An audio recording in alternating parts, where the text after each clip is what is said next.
Hello and welcome to my channel, I Win to Lose Gaming. Our semi-beloved and dusty MC is finally back in the limelight with a new evolution in patch 3.0. In today's video, we'll be taking a look at how useful a Constellation 0 Lumine is with the 4-star weapon, the Favonius Sword.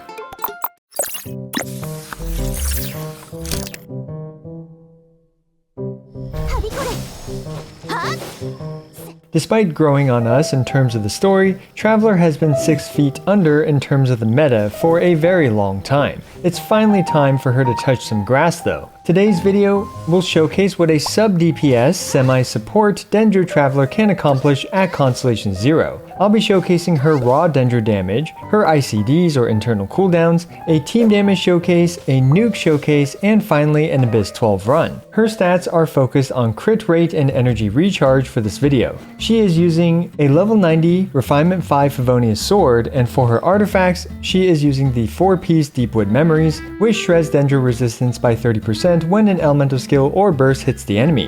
In this video, my Traveler is at Constellation 0, so you can expect her to be even better when we're able to eventually farm all her constellations. Her talents are at 6, 9, and 9. Let's go visit our favorite bud, E, the Cryo Regisvine, to showcase Dendro Traveler's kit. Starting with her basic attacks, Foreign Field Cleaver. Unsurprisingly to anyone, Dendro Traveler's physical normal attacks are extremely lacking with a build like this, barely even registering as damage to our Regisvine buddy. Next we have Dendro Traveler's elemental skill, Razor Grass Blade. Razor Grass Blade has a respectable 392% multiplier at talent level 9 with an 8-second cooldown. It managed to crit for 7,753 damage, and it obviously applies Dendro to the Regisvine.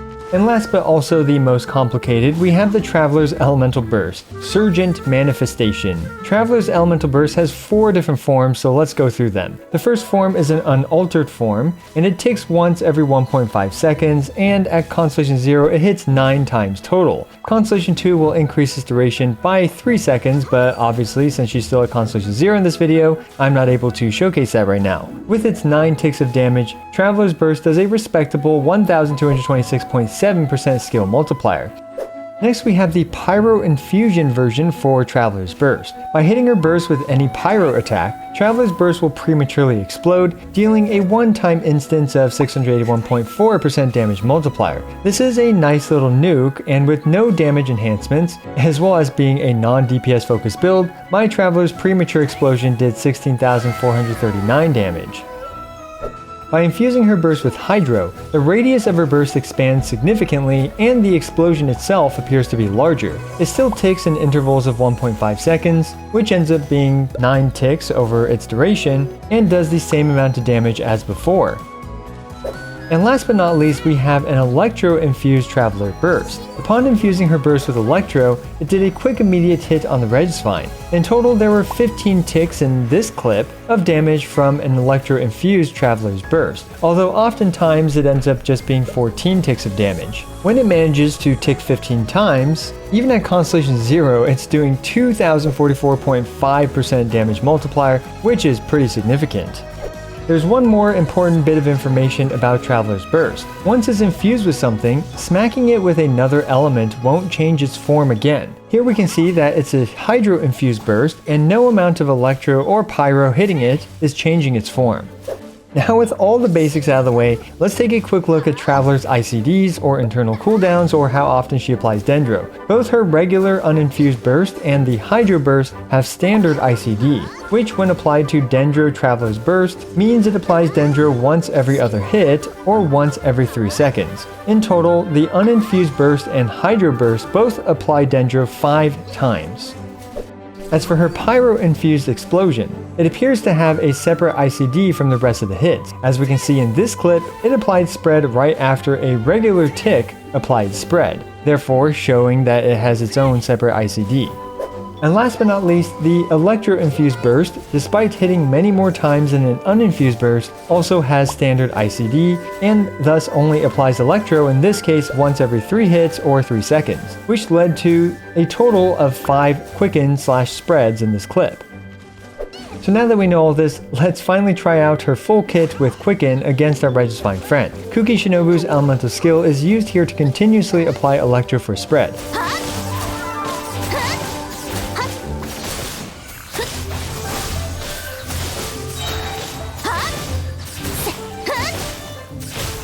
As we can see, even with this mostly support set, and just at Constellation 0, Dendro Traveler managed to do over 2/3 of the Regisfine's health. Not too shabby for what kind of build this is.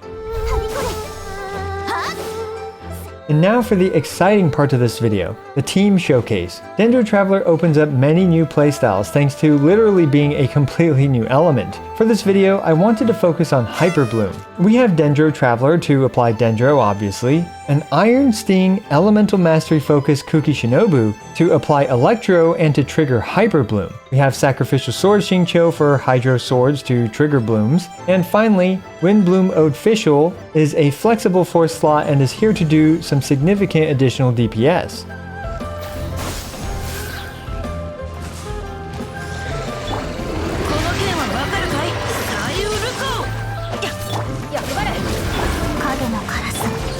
We can see here that the Hyper Blooms, being triggered by an off-field Kuki's elemental skill, are doing 31,797 damage to our Primo Geovishap friend. Considering all we have to do is smash left click to trigger Bloom with Xingqiu's Water Swords, this is an interestingly Unga Boonga transformative reaction focused team. Even against a heavily Dendro resistant Angry Burb enemy, this team effortlessly cleaned it up. There are just so many numbers everywhere from Xingqiu's Water Swords, Kuki's stuff, and Fischl's kits that it really lives up to the saying, death by 1,000 cuts. What's equally surprising about this team is that it's fairly Unga Boonga as well. Thanks to Kuki's healing and Xingqiu's resistance to interruption, this team is reasonably robust and somewhat simple to use.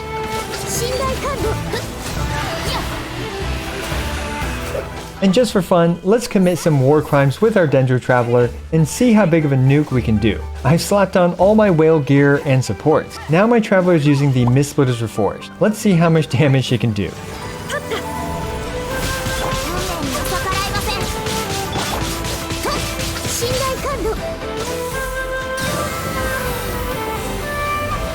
$306,993 damage from a pyro-infused burst explosion. While not all that practical, it's pretty funny to see Dendro Traveler output this type of damage. And last but not least, although it's usually the least when it comes to viewer retention, so I'm not even sure why I still include these Abyss 12 runs, is the Abyss 12 section. We're still using the same Hyper Bloom team, and we're using that team in the second half of Abyss 12. Sadly, 12-1-2 is not particularly friendly to this team due to the Electro-infused shield that the enemies get every 15 seconds or so. There's also the problem of this team not being exceptional against multiple targets due to the largely single target nature of Xingqiu, Fischl, and Hyper Bloom. However, despite all this team remarkably weeded out the first wave in what felt like a not that agonizingly long time. Unfortunately, at Constellation 0, Traveler does have significant downtime on her burst, but I do expect that to be remedied with her Constellation 2. Speaking of which, she also has some minor energy issues, which will also be slightly rectified by her Constellation 1. Being the Traveler, we can expect to have all 6 of her constellations simply by collecting doodads and playing through the story, so we can expect some significant improvements to her performance.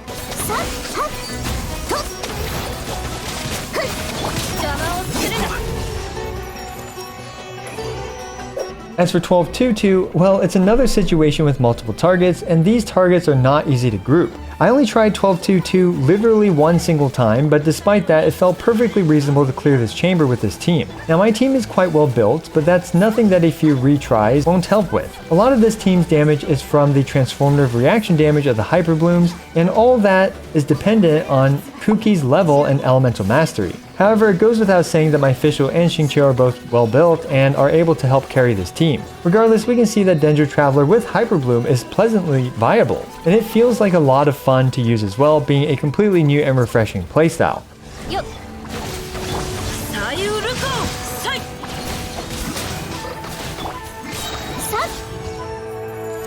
Lastly, we have the dreaded 12-3-2 with the world's most annoying snake thing. Not only is it dreaded from a gameplay perspective, it's dreaded in terms of YouTube analytics and viewer retention. Do let me know down below if you sit through these Abyss 12 segments, or if there's other stuff you'd like to see in these Constellation Zero character showcases. For example, would you rather see more viable team comps instead of an Abyss 12 showcase, or would you like me to keep these Abyss 12 showcases in the video? Or perhaps we have some soloing stuff with the character in question segments. Do let me know in the comments below. Anyway, this team was able to complete all 3 of these chambers with relatively little effort, all within the recommended 9-star times. 12-1-2 took this team 69 seconds, 12-2-2 in 74 seconds, and 12-3-2 in 79 seconds. Both 12-2-2 and 12-3-2 were literally my first attempts, so those times can certainly be significantly improved.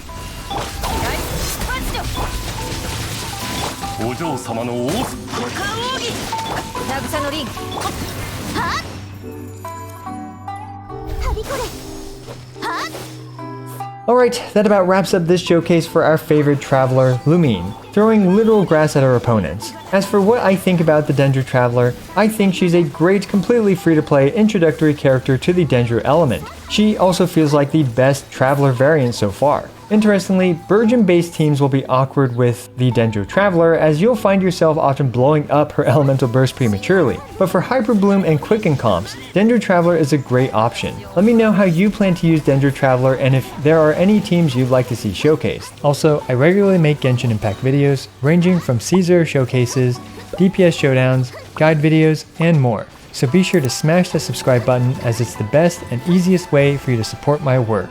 Also, don't forget to like the video and leave a comment for the YouTube algorithm. As always, I appreciate every single one of you. This is I Win to Lose, signing out.